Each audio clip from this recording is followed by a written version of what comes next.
Alright. I have no idea if anyone would even want to watch this, but screw it. It's something I feel like doing and recording, so I'm gonna do it and record it. Hello everybody. I just, you know, monkey see, monkey sue, monkey sue. Yeah, obviously.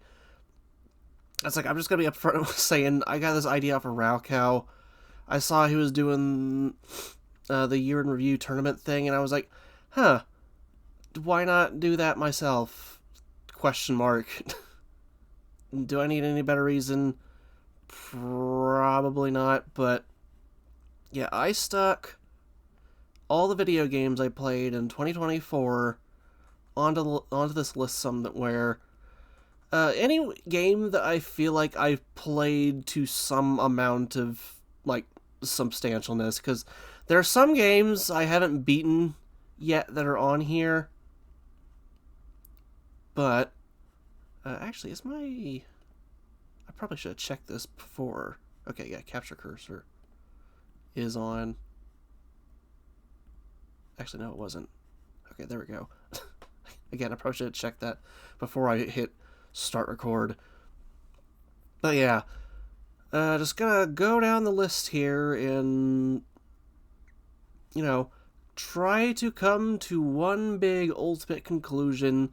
What was the game that left the most impact on me as of, last year, that I played within last year? Not just ones that came out last year. So, yeah, round one, this whole, like, preliminary bracket, I guess. But, yeah, Kirby's Toy Box versus Plucky Squire. Okay, that does that. I feel like that's an easy one to give to Plucky Squire. Now, Kirby's Toy Box is, like, interesting as a thing in Kirby history because, it was tied to the whole Satellaview thing. And, I find Satellaview in and of itself interesting.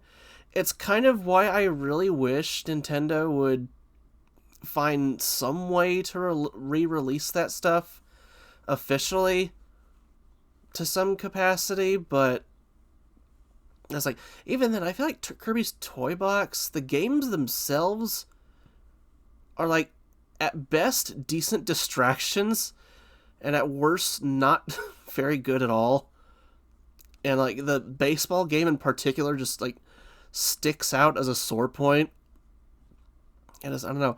And, like, on top of that, they weren't that interesting, especially if you compare them to, like, I don't know, the Legend of Zelda broadcast version, because that was just a whole, here's just a remake slash remix of the original Legend of Zelda on the SNES with funny little happenstances going on.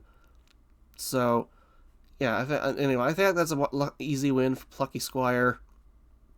Elden Ring and TTYD remake. I'm gonna give that to you. Yeah, it's like, funnily enough, two games that I did not finish, just lumped together here by accident.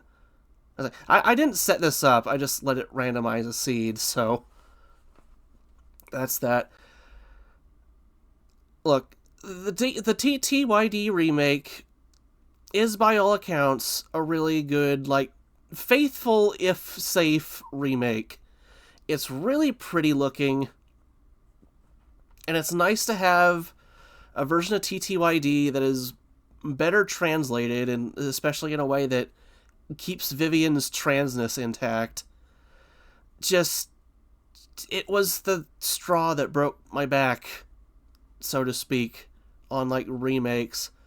Because, like, I got, like, halfway through it, and then just could not motivate myself to keep playing, because, like, I don't know, I just got so bored with remakes. And it's like, it's not even, like, TTYD Remake's fault, necessarily, because, like, that's just the climate of today. Cat is scuttling around outside my room. That might have picked up on my mic, but yeah, just, like, given the current state of the Paper Mario series, what I would have wanted would be, like, a new game. Like, if we were gonna go, like, hey, we're bringing the TTYD style of Paper Mario back, make it a new game and not a remake, I would have accepted it. It's like, had I liked Sticker Star and Origami King, a TTYD probably would have been a nice little cherry on top of all that. Just, I don't know. I was ready to call it, throw my hands up and say, I'm done with Paper Mario, and then this game comes along and was like, okay. And, I don't know. Again, it's not necessarily this game's fault, because, like, this is probably going to be the last year of the last full year of the Switch being fully supported. And, like, as per usual, Nintendo winds the system down rather than, like, sends it out with a bang. So, like, put out safe and easy to develop things like remakes and lower budget stuff. So there's TTYD. There's TTYD Remake. It came out at a bad time for me personally. So just Elden Ring wins just by virtue of being something I hadn't experienced before. Kirby's Block Ball. Okay, I put Splatoon 3 here as a retrospective, specifically because, like, Splatoon, like, support for Splatoon 3 is ending as of, or ended as of this year. Well, not ended, but, like, you know, they had the Final Fest and all that, and it's not getting actively updated anymore. So I feel like, just on that regard, Splatoon 3 wins just by virtue of, you know, it got me into the Splatoon series. I've been dying to get into Splatoon, and Splatoon 3 finally did it. And I think I'll elaborate on that when I inevitably probably knock it off, because, spoilers, I don't think Splatoon 3 is going to make it all the way to the end. But, yeah. Kirby's Block Ball, I was shocked by how much I enjoyed that, actually. It's like, when I got into it as a breakout clone, I was going to be like, oh yeah, it's going to be, like, pleasant at best, but it was like, no, actually, it was, like, actually a pretty decent video game. I wouldn't mind if, like, somehow, some way, in the 2020s, they came out with a sequel to Kirby's Block Ball that, like, expanded on everything. 'Cause, like, there's neat ideas in there. It's not, like, exceptional or anything, but, like, I didn't expect to, like, enjoy it outright, and then, whoa, bam, I enjoyed it. Whoa, wild. It's like, it's great, it's just, Splatoon 3 has got the memories bias, the experience bias, I guess. Okay, time for, like, the true round 1. I know this is round 2 up there, but sheesh, details. Kitsune Tales versus Plucky Squire. This feels like a hard one. Not because I love them both, but because I feel like they're both kind of on the same level of... Well, no, yeah, Plucky Squire, I like... At least I beat Plucky Squire. Kitsune Tales, I guess. It's like, I got halfway through it, or a little more halfway through it, but then they ask you to beat the game again as the other Fox girl, and then that was kind of the point where it was like, I think I'm good. And at least, again, Plucky Squire, I feel like it had its ups and downs, and it only peaks so much. But I, at the very least, like, consistently enjoyed it, like, all the way through. Corn Kid 64 versus Slay the Princess. I feel like that one's not fair, because it kind of has to be Slay the Princess for me.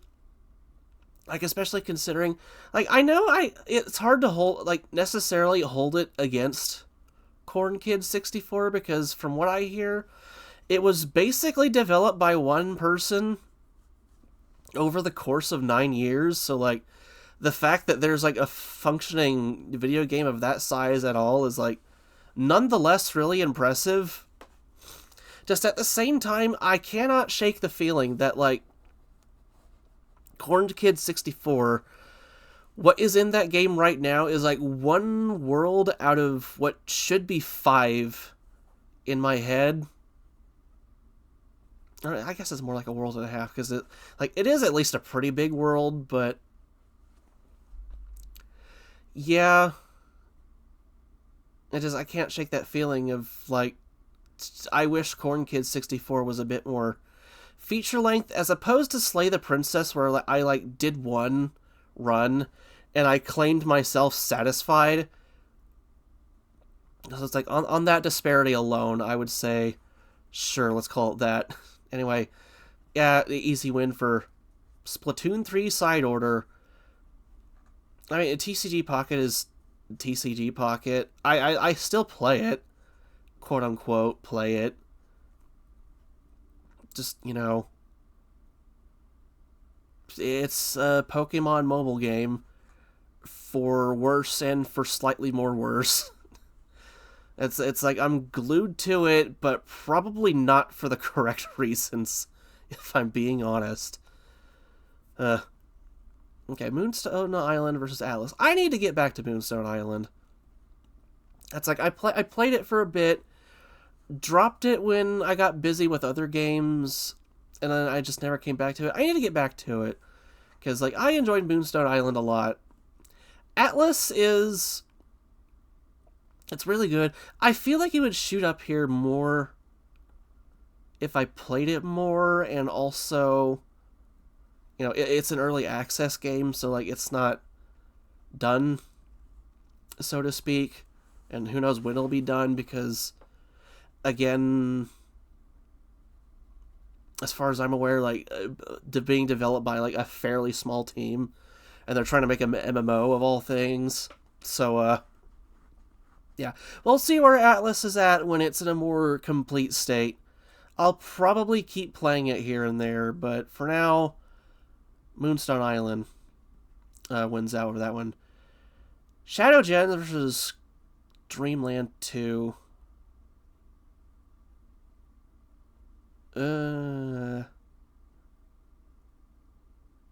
Yeah, I'll take Shadow Gens.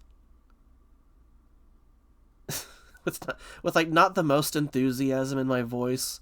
I mean, I like Shadow Gens, but again, I'll get to that when it inevitably gets knocked off. Dreamland 2. Dreamland 2 is weird because I kept hearing out of like the original Kirby's Dream Land trilogy, it was the worst, and like I actually ended up liking it quite a bit. Again, not like that it was amazing or anything, but like I liked it more than the first Dreamland, TBH. Yeah, it's not perfect, but I don't know. I kept hearing bad things about it, and I was like, hey, that was like alright, actually. Okay, Pajama Sam, Nith Widow, and Balatro. Again, this one just doesn't feel fair. Because, like, Pajama Sam is nice, but it's not Balatro. I mean, yeah, it's a humongous entertainment game. It's like, even though I'm not, like, we're not doing the Let's Play thing anymore, like, we've kind of called that era of our life done. Just because, like, Luna's just kind of lost the wherewithal, just given the living situation and how we're just not the only people in the house, and we're a bit of a stickler about having background noise going on, or people talking in the background, so yeah. But again, that has nothing to do. I might keep playing humongous entertainment games just on the off and on, but for now, yeah, Pajama Sam with Widow. It was amusing. It was an amusing romp. I feel like that opinion is going to summarize most humongous entertainment games. I mean, like, it's a strange just gap in my childhood, because, like, I didn't play that many, like, point-and-click kids adventure games like that. So, I don't know. It was nice to catch up on. It's nice to catch up on these every now and then. Kirby's Dreams. Okay, bleh. Kirby's Dream Course and Arzette Jewel of Fairmore. Again, I feel like that's not a fair one. More fair than Balatro vs. Pajama Sam, but yeah. I mean, Dream Course is fine. I enjoyed it more as a puzzle game than as a golf game. You know? It's like, because, like, the puzzle part of the game is, like, really neat, but then, like, you like, didn't get a precise enough hit, and now you just kind of have to awkwardly golf your way back on track. So, I don't know. Again, it's another one of those Kirby spin-offs where it's like, if by some miracle a sequel came out these days, I wouldn't mind giving it a go. Anyway, two shrinking games themed around shrinking somehow wound up against each other. It's kind of funny. I mean, I feel like it's an easy win for Grounded. Inch by Inch, it's neat, but it is also, like, very simple and one track, and yeah, I feel like, because, like, once you find a winning strategy, that's kind of like it for it, I guess. So, like, shrug-ish. Elden Ring and Echoes of Wisdom. That is a weird one, because Echoes of Wisdom is, like, I liked it, but I don't feel like it's, like, in the long run gonna leave a lasting impact on me. And also, like, I beat it, and as I said before, I did not beat Elden Ring. So,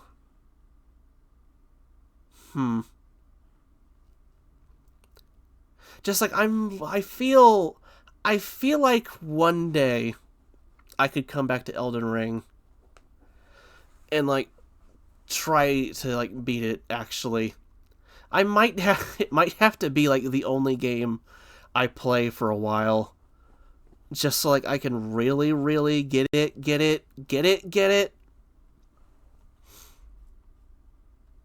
Because, yeah, it would feel weird playing a game I, like, quit and having that be a game I finished, I guess. Just then again, Echoes of Wisdom is, like, nowhere near as hard as Elden Ring is. I could give that to Elden Ring, yeah. Sure. Yeah, sure. Yeah, sure. That's my reasoning. Cause, like, it's funny like watching other people play Echoes of Wisdom and, like, having that kind of contribute to me being like, this doesn't feel balanced, because I'm watching someone that just kind of blazed through the whole game using almost exclusively just the Link power sword fighter form, and then then it's like, well, I feel like we've kind of lost the point of Echoes of Wisdom then, haven't we? Ugh. Cookie Clicker and Bloons TD. Two funny, clicky kind of games. I didn't get glued to Bloons TD as much as I thought I would. Cookie Clicker took over my life for a week, and then I had to axe myself off of it because it was, like, actually measurably having a really negative impact on my productivity. So, yeah, I feel like Bloons TD wins on the simple,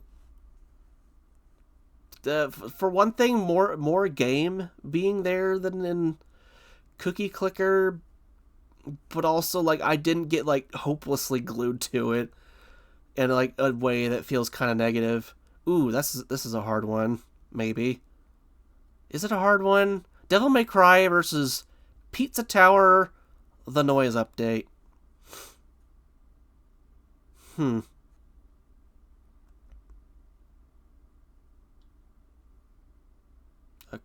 good question.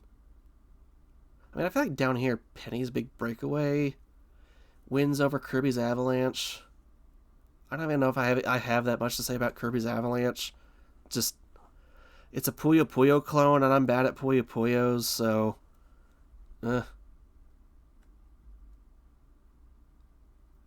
I don't know if that helps because I feel like both of these beat Penny's Big Breakaway to me.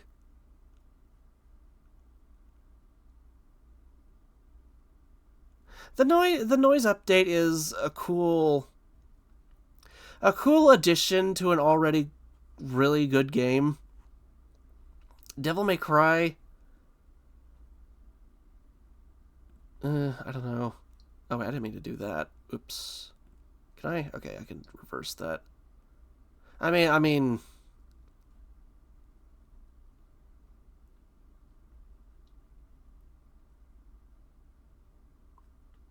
Yeah, it's like, does an update within reason beat an entire whole game? I don't know. I appreciate Devil May Cry for being like hard as nails and not pulling his punches. Just at the same time, I feel like a lot of my struggle with that game was due to jank.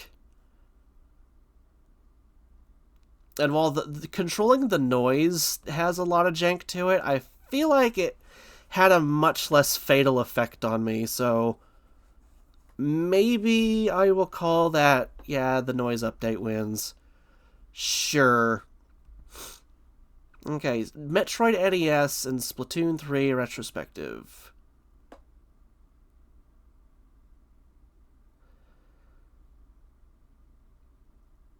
You know what? I think as much as I love Splatoon 3, I'm gonna give that to Metroid NES. Because this playthrough of Metroid NES, like, actually measurably, majorly changed my mind on the game to where, like, I actually like it now. As opposed to being like, this is disgusting. Hey, hot take, Metroid didn't age very well, the first one. Or as opposed to Splatoon 3... in a retrospective stance where, like, I don't think my opinion on Splatoon 3 over the course of Splatoon 3's lifespan has changed all that much. Is that sound reasoning? I don't know. Maybe. Oh man, you're gonna put Slarpage with PMD Rescue Team? It's like, I feel like Slarpage wins that one easily, but like, poor Rescue Team getting left all the way back down here. It's like, I'm in the middle of, it's like I'm in the middle of playing Explorers right now, and like I'm enjoying that a lot better than Red Rescue Team, like, already. And I'm like, at what point am I? I just beat Amp Planes, I think, and like, I'm already like, yeah, this feels like a better, more complete package than a Red Rescue Team did. Just, yeah, it's not Slarpage, so it just kind of loses out, sadly. Ugh. Yeah, again, you can tell the enthusiasm in my voice. Princess Peach Showtime versus Superliminal. I mean, Superliminal wins, sure. Because, like, it's at least interesting and kind of trippy, as opposed to Princess Peach Showtime, which is, like, extremely safe. Just, I don't know, my opinion on Superliminal is not super high either. Oh no. Anton Blast and Ocarina of Time are together. How could you do that? It's like, again, I feel like Anton Blast wins that one easily, but like, poor Ocarina of Time, it doesn't deserve to be all the way down here. Because I love Ocarina of Time. It's like, when I went into it, I was like, I was thinking, yeah, it's an old N64 game. It's like it's when 3D gaming was in its infancy, so like, it might still hold on to some of that jank, but like, no, actually, no. It still holds up to this day, I feel like, and I had an almost entirely, like, good time with it. And that's with going out of my way to 100% it. It's like, like, another weird thing is, like, a lot of the sour spots I heard about the game, like, naming the water temple, it's like, I actually ended up liking the water temple. Like, how does that work out? I don't know, just, like, again, it doesn't win because, like, it's not Anton Blast. Just, oh no. Sorry, Ocarina. You should be up here in the semifinals, I swear. But, okay, on to round 3. Plucky Squire and Slay the Princess. That's another easy one. It's like Plucky Squire, not that it's bad. I know back here I said Kitsune Tales and Plucky Squire are kind of equal. Not that the Plucky Squire, like, super disappointed me necessarily. Because, like, I can at least remember funny bits in it. Like, it's a very funny game and just visually really cute game. Just, yeah. It's unchallenging is a thing, I guess, is the thing. I don't necessarily mean that in a difficulty sense, I just mean that in a... It's very safe, it very is what it is. And, like, it has one cool shake-up at the end that I don't want to... Well, do I care about spoiling in, like, when I'm trying to summarize my thoughts on a thing? Because like, when Humgrump took over the book, that was like, whoa, cool, are we doing a thing here? I feel like that kind of wrapped up a little too quickly, but I don't know. It was a cool setup for a finale. Yeah. Side Order versus Moonstone Island. I feel like Moonstone Island still kind of wins that. Because I thought I would have gotten glued to Side Order is a thing, and I just didn't. You know? Like, as far as roguelikes go, it just doesn't have a ton of sauce on it. It's like, I hope something like if not Side Order itself, something like Side Order comes back when they do a Splatoon 4 and they expand on it, because, like, there's a lot there. Or at least there could be a lot there, just... I don't know, I feel like it's missing some of the sauce. That, like, could have, have it be up here, I guess, is a thing. Shadow Gen's Balatro, easy. It's like, Shadow Gen's is a nice, oh hey, this is a thing, in an era where I feel like Sonic has kind of lost his way. Just at the same time, it's another retake on Generations, and I'm like, I'm kind of tired of Sonic just, like, retreading the old ground over and over again. It's nice that they retreaded old ground in retrospect of what Shadow is for a change, instead of, like, hey, here's Green Hill, chemical plant, the... Just, yeah, I feel it just kind of loses. But Balatro would have won. I feel like Balatro would have won on it even if it was a little, like, an original Shadow, like a proper Shadow the Hedgehog 2. That's what, because, like, that's ultimately what I wish it was. I wish it was just Shadow the Hedgehog 2. But they just... Instead it's just... It's Sonic Generations plus Bowser's Fury, meant in both an affectionate and unaffectionate way at the same time, if that makes sense. I think between these two, Grounded gets the easy win. Yeah, that feels right to me, because it's weird. I feel like I've gotten to the very end of RZ, but then I just stopped for some reason. I don't even know why. I need to get back to RZ to beat it properly. Because, like, it's fun. It's nice to have a version of this Zelda CDI that's, like, playable and fun.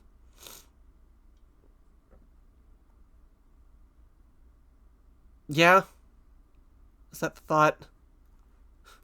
Yeah, I suppose that's the thought. How did I wind up with these? Yeah, Elden Ring and Bloons TD6.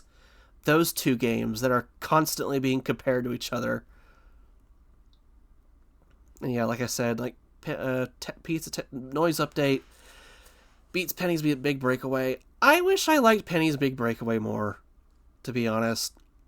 Just it feels like it could be so much more, but it just didn't get there. And like I watch speedruns and stuff and other people playing this game and then it's like, wow, it's like no wonder people think this game is like kind of amazing. But it just doesn't vibe with me. I wish it did, cuz it might even beat it could have even beat the Noise Update in Elden Ring probably. Just yeah, I just wish I ended up liking it more. Yeah, Metroid Ness and Slarpedge. I feel like Slarpedge gets the easy win. It didn't. This playthrough of Metroid NES didn't improve my opinion that much. It's like I liked it. I can appreciate the atmosphere of it and the fact that it's just a little bit brutal. Just like it still has that hanging dagger over your head that could be cut at any moment, and then just like you're back at the start of an area with 30 HP and you gotta farm all your stuff back, and it just doesn't feel good. Like there's a reason why when I did this playthrough I was kind of liberal with save states. So it's like I appreciate it for what it did. It is still generally just Metroid NES, though, so yeah. Anton Blast, I mean, that's an easy one. Because, like, Superliminal, I mean, like, it's fine. It's a short little, you can beat this in a single evening kind of game, which is fine. I like those every now and then. Just at the same time, there is not a whole lot of puzzle solving for a puzzle game. It's kind of just find the interactable objects and then interact with them, and then you win. And it only really gets difficult at the very end when it gets all trippy and surreal. And like I like that part the best, like easily.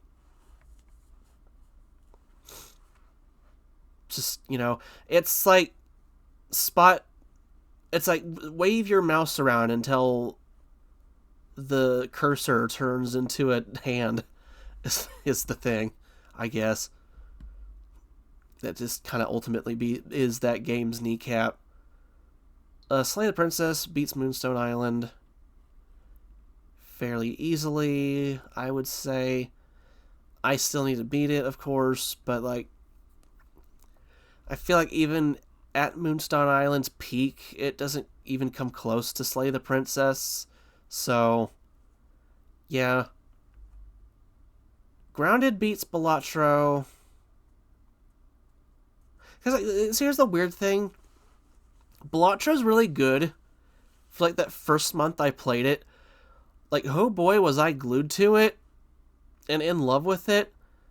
After taking a bit of time away from it and then coming back, I don't know if I'm just rusty at Balatro or something, but like, man, it didn't feel as good the first time, I guess. I still love it, obviously, but I don't know. I just didn't like it as much when I tried it again, like, a couple months ago. Noise Update beats Elden Ring. I feel like Elden Ring would win if I did get more committed to it and didn't, like, decide I'm done with it so badly. Just, yeah. Anton Blast and Slarpedge. I think Anton Blast gets that one. Super Lesbian Animal RPG. A really fantastic game. I think it's it's like I'm not super versed on the RPG Maker scene, but I feel like it has to be like one of the best ones, right? One of the best RPG Maker games at like out there in general, just in terms of like feeling completeness and also just being a game. I just like how dynamic the Starpoint system was.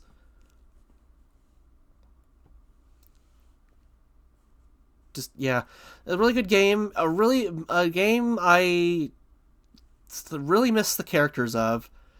It had a fantastic cast of characters. just I hate justifying Anton Blast beating everybody by just saying, "Look at it, it's Anton Blast." But I don't know. I'll get into Anton Blast. I promise. Slay the Princess and Grounded. Again, even this late in the game, that's kind of an easy win. I love Grounded. It's easily shot up there as like some of my top, maybe not necessarily top 10 games of all time, but like up there with the tops for me, because I mean, you know me for one thing, but also like I don't know, it's just a good vibe. I like that it takes place in 1990. Of all things, I know it's probably just like that because of the whole Honey, I Shrunk the Kids angle. But it's like I feel like that does like contribute to the vibe quite a bit, without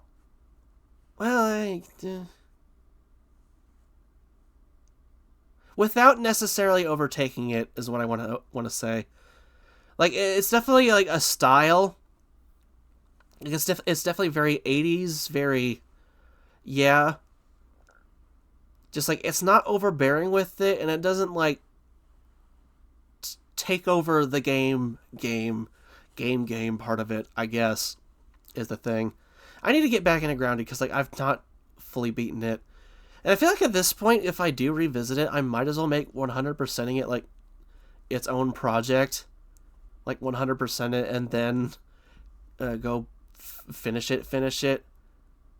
Yeah, Pizza Tower and Anton Blast, those two games that are unironically constantly compared to each other. The noise update is really good. Just at the same time, my reasoning, like especially because like I don't think if it was Pizza Tower versus Anton Blast, I feel like Pizza Tower would win. Still, just like this is the noise update we're talking about, and if you were to ask me, what's the like who wins between like the noise and playing as Peppino? Like if I got the hankering to play Pizza Tower again, I would just play as Peppino. Is the thing. The noise is fine. He's a little bit unhinged by design, but I don't know. I just like how tightly Peppino controls, so yeah, using that logic, I would say Anton Blast wins. Oh boy, slay the princess and Anton Blast.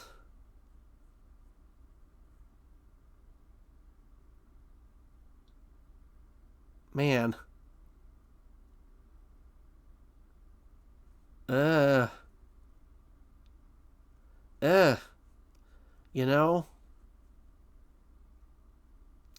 Okay. Because, like, Slay the Princess is one of those games that left such an emotional impact on me. It was like all I thought about for like a month straight after beating it. And it's like and it's funny enough because Slay the Princess and Anton Blast, at least for me personally, are kind of in similar places. Because, like, as much as I love Anton Blast, I don't know if I have it in me to go through the whole game again, perfecting every level individually. Because, like, that's not like Pizza Tower for me. Or it's like, I want to perfect, I want to get a P run on, like, every single level. Or in this case, like, get cracked ranking on every single Anton Blast level. I don't know if I have that in me for Anton Blast in particular. Just like Anton Blast is more of a game of where if I want to play it again, I'm just going to start from the beginning and play it to the end again. Sort of thing. Instead of just playing individual levels. And like Slay the Princess, somewhat similar position where again I did one run, and it would feel kind of wrong to go completionist mode on a game like that, you know? Like, I have a run that I can call mine, and I kind of want to keep it that way. Not that I don't know what happens in other like the other routes that I didn't take, because again I've been watching Raukow's Let's Play of Slay the Princess, and he did all the stickers.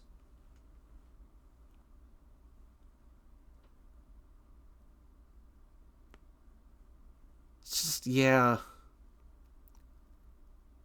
It's like, I don't know if I could come back to Slay the Princess. I might one day. It's something I could very easily change my mind about. Just out of respect for the run I got, I don't know if I could, like, come back to it, is the thing. And I don't know if that's kind of praise, but also kind of damning praise, I guess, is the phrase you would use. Because, like, I will play Anton Blast again, easily.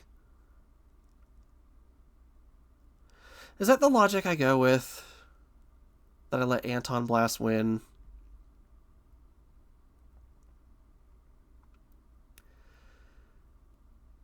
Maybe. Yeah. Maybe.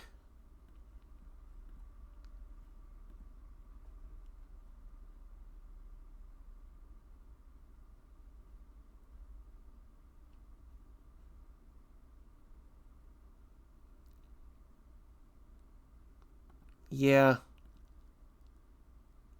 Yeah. I will call Anton Blast the winner of 2024 to me. Did Slay the Princess come out last year, or was that a 2023 game? I could look right now, but like I kind of don't want to click away from this window, I guess is the thing.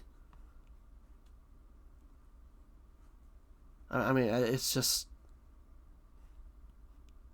And also on top, because... I mean, it's just my backlog. Whoa, is my backlog so scary.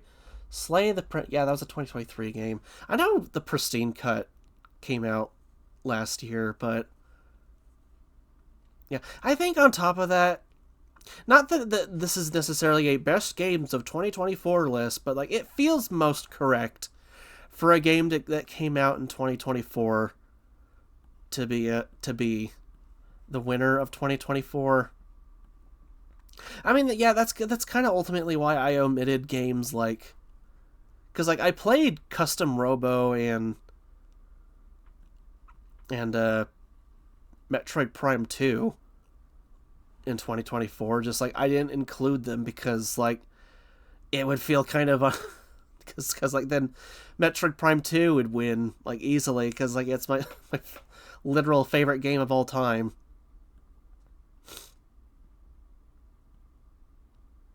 Just, yeah, I would say Anton Blast wins.